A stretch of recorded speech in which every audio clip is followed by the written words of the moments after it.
The CW55 News. Police officers in Gulf Breeze soon will join the ranks of those wearing body cameras. A Pensacola police officer's body cam captures the moment he rescued a puppy trapped in a hot car. Plus, the investigation goes on in Istanbul. But U.S. officials say the attack on the airport there was likely the work of ISIS. This has the markings of an ISIS attack. 3 gunmen and then with explosives targeting an airport. And we'll show you where a concealed carry permit will get you a free month of workouts. This is the CW55 News at 9, powered by the News 5 Network. Hi everyone, I'm Peter Albrecht. Thanks for joining us for the CW55 News at 9. We give you the top 9 at 9 every night. Tonight we start with body cameras for police. Pensacola police have them, Escambia County deputies have them, and pretty soon Gulf Breeze police will be sporting body cameras as well. The CW55's Haley Minogue spoke with an investigator at the police station tonight who tells her the cameras will hold officers to a higher standard. Imagine wearing a camera about the size of your cell phone right in the middle of your chest while you work. For some people, sounds like a nightmare. But for the Gulf Breeze Police Department, it's exactly what they wanted. They have a reputation for being one of the toughest departments in the Gulf when it comes to writing tickets. But soon, they're hoping for a new title to go along with that. Respectful. I don't like being put in a gotcha situation, but I treat everyone with respect, and the body camera, with it there or not there, is not going to change the way I treat people. The cams are easy to use. We can either have a clip, or they can be magnetically placed on the uniform, and when the officer gets out of the car, they'll just hit the button and they'll start recording. And the department hopes the city will foot the bill of $33,000. That was to purchase body cameras for the police officers. Tonight, unanimously, the council approved. The city council still needs to give their final seal of approval during the meeting next week, and it's still unclear exactly when the police department will be getting those 23 cameras. Reporting in Gulf Breeze, I'm Haley Minogue, CW55 News at 9. The Gulf Breeze Police Department has a couple dozen full-time officers. They also have several volunteer officers. A police body cam captured our next story. It's something we hear all too often on these hot summer days, children and pets left in hot cars. One Pensacola officer had to step in to rescue a puppy left in a hot car at the Cordova Mall the other day. Tonight, CW55's Catrice Nolan talks with the officer and shows us video of the rescue. Hey, Sergeant, 182. This, it's a puppy, and I can't see it, but it's crying. It appears to be in distress. Take a look at this. A puppy found inside a car. The temperature outside, 94 degrees, with the heat index at a whopping 108 degrees. A window is cracked, but it's not enough. Officer Anthony Giorgio with the Pensacola Police Department stepped into action after he got the call that a young puppy is heard whimpering from inside a sweltering car. Put my hand in the car. I could feel it was hotter in the car than it was out of the car. And so at that time, I called my sergeant over the radio to let him know what I had. And my sergeant had told me, get in the car. And so from there, I used my police baton to break out the passenger front window, and I got the dog a short time later. And with that, Officer Giorgio is able to save the little guy. It's an act that makes Dr. Mark Sprayberry proud. I think that officer's I think he's a hero, and our police officers are good friends, and they're here to help us. And I'd like to shake his hand. I think he did a great job, because if he hadn't, that puppy probably would have died. And I was just appalled that someone could do that to an animal. And officers say with the new law in effect in the state of Florida, if you see someone or an animal in a car before you break a window, make sure they are first in distress, or you might find yourself in trouble with the law. In Pensacola, Catrice Nolan, the CW55 News at 9. According to police, the person whose name the car was registered in has never been in any sort of trouble with the law. We place calls to the Escambia County Animal Control where the dog is being held to see what will happen next to the puppy, but our calls were not returned. There's new video out of Istanbul just a day after the horrific coordinated terror attack there on the airport. Take a look at this surveillance video. It's a quick clip, so you'll see it rewind a few times, but you can see one of the terrorists jogging through the airport, his AK-47 raised and ready, dressed in jeans, hat, and a black winter coat, despite summer temperatures in the 80s. He was just one of 3 terrorists yesterday who killed at least 42 people and injured hundreds more. Video from a different surveillance camera shows the moment one of those terrorists blew himself up after being shot by a security officer. Panicked people rushed for safety. Officials are still trying to identify the 3 men. Turkey blames ISIS, and U.S. intelligence says the evidence points in that direction. Just a few days ago, Florida Senator Marco Rubio predicted a major ISIS operation in Turkey. Today, he said this attack fits the bill. The Turks believe it was ISIS. I think you saw from the president's comments today that he basically believes it's ISIS. And while I'm not pointing to any intelligence to say that, I'm telling you that I believe it's ISIS as well. Okay. ISIS. Rubio said success fighting ISIS in Syria and Iraq will lead the terror organization to direct or inspire more attacks outside of the region. Another terror attack, the massacre in Orlando, could bring about a special session of the Florida legislature to toughen gun laws. Democrats in the legislature have triggered an obscure state law that requires the Secretary of State to poll all 160 members within the next week. A yes vote by 3/5 of them, 96 members, would result in a special session. The move comes in the wake of the shootings at the Pulse nightclub in Orlando earlier this month. 49 people were killed. Legislators backing the special session want to make it more difficult for known terrorists and those on the no-fly list and FBI watch list to legally obtain weapons. The next regular session starts in March. Of course, plenty of people support strong gun rights. One local business owner who has actually begun a promotion to benefit those with concealed carry permits, and so far his promotion has been a big hit. At Snap Fitness in Fort Walton Beach, there could be as many people packing heat as pumping iron. Owner David Newby has come up with a unique promotion, a month free at the gym for anyone with a concealed carry permit. No, I'm not even an NRA member. But Newby says when he's not running his gym and working as a personal trainer, he's hunting or target shooting. And he says he has a lot of family and friends and clients, either in the military or law enforcement.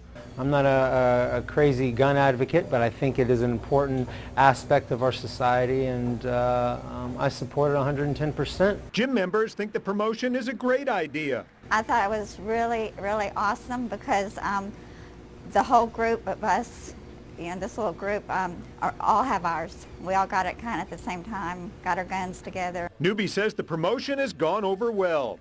No more. And kick back. No negative feedback on it whatsoever, but I at least have 1 or 2 people come in here or either call and say that they like it, which is kind of surprising. I wasn't really expecting any of that. He says about a dozen or so people with concealed carry permits have taken him up on the offer, and he hopes they'll become long-term members. Down. They get a month free, and hopefully they want to stick around, and I think that they will. The gym is located on Racetrack Road. Newby says the promotional offer will stay in effect for the foreseeable future. No decision on whether a homeless community can continue living in Satoshi Woods. Today, the Escambia County Development Review Committee tabled a discussion on the subject. Sean's Outpost provides land for homeless people to live on, most of them in tents. About 15 people are currently living in the community, according to organizer Michael Kimbrell. But neighbors say it's time for the group to move somewhere else. Their main concern, their property value because of what's going on just beyond their fences. This isn't the way to help homeless people, putting them in tents in the woods when there's ice on the ground and leaving them to their own device. This is not helping them in any way. There has to be a better way. There just has to be a better way than sticking them in our neighborhood. I don't have any other place to go. If this camp closes down, I'll be out on the street with everybody else. The Outpost is funded by Bitcoin donations. The review committee has not yet announced a new meeting date. The Blue Angels will perform at an air show this weekend for the first time since a deadly accident earlier this month. This is Facebook video from the Blue Angels page. It shows the Jets arriving today in Traverse City, Michigan. The Blues will perform this weekend at the National Cherry Festival Air Show. After Traverse City, the Blues will perform next weekend in Gary, Indiana, and then come home to Pensacola for the Beach Show on the 15th and 16th of July. And this will be the Blues' first air show performance since Captain Jeff Coos was killed in a crash near Nashville, Tennessee, shortly after takeoff back on June 2nd. The Blues were grounded after that crash. Last week, we saw the Blues back in the sky above Pensacola practicing, and on Monday, the Blues opened the gates at NAS Pensacola for fans to watch them. About 2,000 people were on the flight deck, at times in pouring rain, to salute the Blues and to cheer them on. And no doubt many of those same people will be on Pensacola Beach next month for Red, White, and Blues. This is video from last year's Pensacola Beach Air Show. And again, this year's show is on July 15th and July 16th. They won their division for the first half of the Southern League season. Tonight, the Blue Wahoos are back in Pensacola for the first time since the All-Star break. The Wahoos opening a 5-game series against the Chattanooga Lookouts. Look at that beautiful rainbow above the ballpark tonight. Wahoos up 1-0 here in the 4th inning when they try to plate another run. Joe Hudson with the single. Juan Duran will be out at the plate, but right now the Wahoos lead the game. Allen 3-0 in the bottom of the 7th inning. I can tell you there will be no rainbow in the game. 2 reasons. No rain and no sun. Is that it? You have it. All right. You're ready to do my job for the rest of the evening. No, thank you. And actually, we know what's going to happen tomorrow. There'll be some thunderstorms. The question mark is how much? How much will it slow you down? Well, at this point, I don't think too much. Latest radar shows what we had several hours ago now fading away. It's all drifted south into the Gulf, but of course that really doesn't mean it's done for the night. We'll likely see some offshore thunderstorms. Notice though the central U.S. free of rain though in the Rockies, and it turns out the farther west you go, that's where the real heat is. Phoenix right now at 104 degrees, and our area we're still looking at temperatures in the upper 70s. It's another sticky, humid night, a light wind, no thunderstorms at this point. 78 in Pensacola, Milton also at 78, Jay at 77. And as we move through tonight, back into tomorrow, about 20% coverage of thunderstorms at any point between now and basically midday. Once we hit midday, the earth heats up, and that means thunderstorms become more likely. We'll see temperatures into the middle 80s with rain coverage tomorrow almost as high as it was today. It's going to be more like 40%. If you're planning on the beaches, water temperature, air temperature, just about the same, but watch out for a few thunderstorms. I'll have more on that in just a few minutes. If you're like me, you love scrolling through your Facebook news feed for news, but that's about to change because Facebook just announced a change to the content that you see here when you log in. I'm JB Buno, and that's coming up. Roaches, thousands of roaches, all over the walls, all over the floor. And a horrific scene in South Florida, roaches, rotting food, and a disabled woman starved to death. That story still ahead tonight on the CW55 News at 9. Tonight in the Web Center, how much news you're getting in your Facebook news feed. For most people, it's quite a bit, but Facebook says it's making a big change to your news feed and the content that makes it there. CW55 tech reporter JB Buno joins us now in the Web Center. JB, anytime Facebook makes a change, people get a little upset. Yeah, they'll get upset for a few days and then they'll forget about it, Pete. But this change, some are out there, they're going to hate, while others, they might really like it. Let me explain what Facebook is doing. What Facebook is doing is they are going to get more friend content in your newsfeed and less content from pages, which is actually bad news for us, but I'll get to that in a second. Let's show you exactly what I'm talking about here. So Facebook uses an algorithm, right? It's basically a formula that determines the content that you see in your newsfeed every day when you log into Facebook. Facebook wants to see more of this stuff. So here's my buddy Bill with his wonderful wife Shelby, and they are at a minor league baseball game in Maryland tonight, and they're having a great time. Facebook wants to see more posts like this, more personal posts. They want to see less news content. Unfortunately, stuff like on the WKRG page, anything that really comes from pages. So the WKRG's Facebook page with its 17,000 fans, less of this content is going to get in your news feed, and it's Facebook basically saying, hey, listen, we're listening to all of our fans out there, all the people that use Facebook, and they're getting sick and tired of all the news content in their news feed, which kind of is an interesting sort of thing, right? Because it's called the news feed. You kind of want news. So some people out there are going to love this. Some are going to hate it. It's going to be a gradual change that you're going to see in your news feed over the next couple of weeks. But as for all the people out there who want more news in their feed and rely on Facebook for news, this is probably something that they're not going to like. And we don't like it, Pete, because here at CW55, we have a Facebook page, and we want to be able to reach as many people as we can with all the stories that we're covering here on the Gulf Coast. Well, in theory, people have gone in and liked our pages because they want to hear from us with the news content, right? That's right. Yeah, we want people to like as much as possible, and the more you interact with these pages, the more that they're going to appear in your news feed. But that still means that the algorithm has chief control over what you see in your newsfeed, and we're going to see less page content coming soon. And Pete, one of the things that makes me mad, I want control over this. Why don't we have a slider where we can decide, if we want more page content versus people content? Facebook, they're they're in control of the entire situation. But what we would like people to do is check out the CW55 Facebook fan page. Give us a like out there. We're going to be posting all this great types of content from Pensacola and the surrounding area. So get on there, click the like button, send us some comments. We love to read them here in the web center. All right, in the meantime, it looks like your friends had a good time at the ball game tonight, JD. They did. The Delmarva Shorebirds. I've been to a few games myself, Pete. Maybe not as great as a Blue Wahoos game, but I love going to a game on a night like tonight. All right, thanks a lot, JB. Now, Chief Meteorologist Alan Seals. Baseball at night, thunderstorms in the afternoons. Watch out if you're heading to the beaches in the next couple of days. It'll be the typical pattern where you'll get a brief period of rain and thunderstorms, and then the sun comes back out. Water temperature, air temperature tomorrow, both in the upper 80s. You'll have a very light wind, so not much of a breeze to cool you down. And don't forget UV index. Even if it's cloudy, the sun, the radiation still penetrates, and that means you've got to put on the sunscreen. Check the beach flags in the days to come. 78 degrees is where we're sitting at Pensacola's airport. It's feeling more like 81 because of the high humidity, and the rain basically gone for now. It doesn't mean it's going to stay away. Later tonight, I expect to see those usual isolated thunderstorms offshore that work their way back onshore and then move inland during the afternoon. Our area temperatures, Crestview is at 80, compared that to 76 at Mobile's airport. Most other spots are somewhere in between there. Earlier today, right on target for your temperatures, mid-70s to start, upper 80s to near 90 to finish, and the humidity was high. It'll be just as high for tomorrow, and that's why we'll go from a 20% rain coverage early in the morning to about 30 to 40% in the middle of the day. Not all at once, not everywhere, but at some point, you have that possibility of seeing wet weather. I think that we'll have a little more extra clouds than typical. That's why temperatures tomorrow likely to stay in the mid to upper 80s. The real clouds are back out across the Rockies. No major weather systems are moving through the U.S., which means what you're looking at here, current temperatures, it'll be very similar for tomorrow. This time of the evening for us is still early evening on the West Coast, 67 in Los Angeles. They're getting a bit of a breeze off of the Pacific Ocean. Phoenix wishes they had that breeze.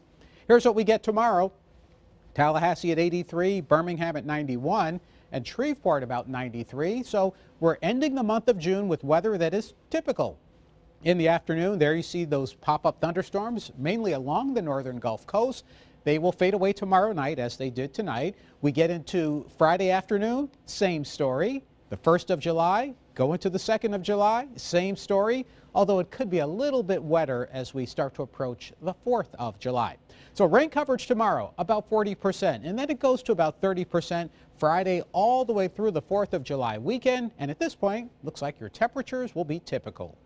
And it is a big beach weekend ahead for a lot of people, but right now there is a no swim advisory for 6 beaches in Okaloosa County and a couple in Walton County. Water quality tests have shown fecal bacteria levels in those areas are up.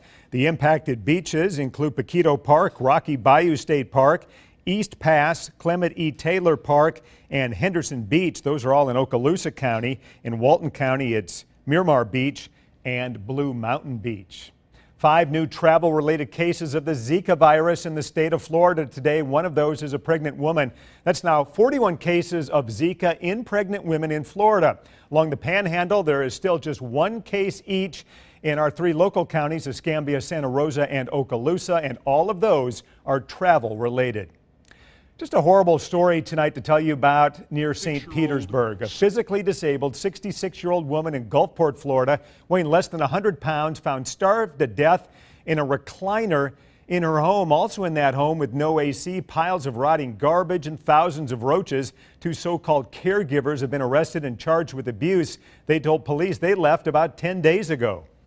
If anybody would have had any idea that that was going on, something would have been done. I mean, it was completely behind closed doors.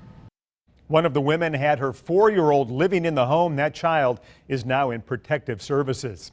Crossing the state line into Alabama, the Dauphin Island Sea Lab gets a big check today, $500,000. This money comes from a settlement in a case versus a Norwegian ship company, DSD. That company found guilty in 2015 of illegally dumping oil and sludge into the Gulf of Mexico. The entire settlement is $2.5 million, but $500,000 of that had to go to a local organization, and the Dauphin Island Sea Lab Foundation was chosen as the local entity. $100,000 is a lot of money, and we're very, very pleased that we were recognized by the DOJ in Washington, D.C. to receive this through this case. We have been established since 2004, and we have been working on an endowment, which is will be used to fund projects here at the Sea Lab, and this money will get us to our $1 million mark for our endowment, as well as having extra money to do special projects for this with this very money. So we're very excited about it.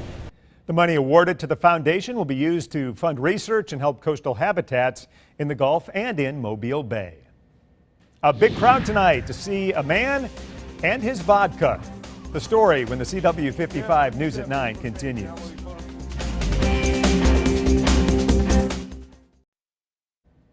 Well, it's not every day you get the chance to shake hands with and get a photo with a Grammy Award-winning rapper, but it happened this evening along the Gulf Coast.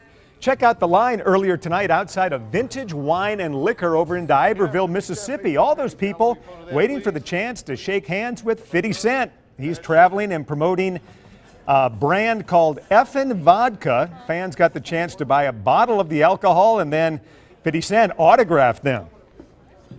Been down with 50 Cent since day one. I'm getting married September 3rd, so I have it at my wedding. He's super nice. You get in with him, you take a picture. It was awesome. Now, 50 Cent is the Effin' Vodka brand spokesman. He's also a minority shareholder in the company. Now, the company says, if you're wondering about the name, that Effin' in Dutch means smooth. But when I looked it up on a translator, it says it means plain. So either it means it's plain or it's smooth, or it's just plain smooth. I'm not sure which, but the fans enjoyed it tonight. And little known fact, we are CW55 News, but it is also WFNA. Yeah. We are that station. There you go. And I've got your forecast for tonight. We'll leave that, just kind of ease into the forecast. Low 70s tonight, nothing out of the ordinary, just a few showers, a few thunderstorms. Winds very light out of the southwest. Tomorrow repeats what we had today, a brief period of rain and thunderstorms, which means you may get a deluge in one location while your neighbors just see sunshine. Through the weekend into July, afternoon pop-up thunderstorms, 30%. All right, everybody looking forward to that holiday weekend, no doubt. It's almost here. All right, thanks so much for watching, everyone. We'll see you again tomorrow night at 9 o'clock.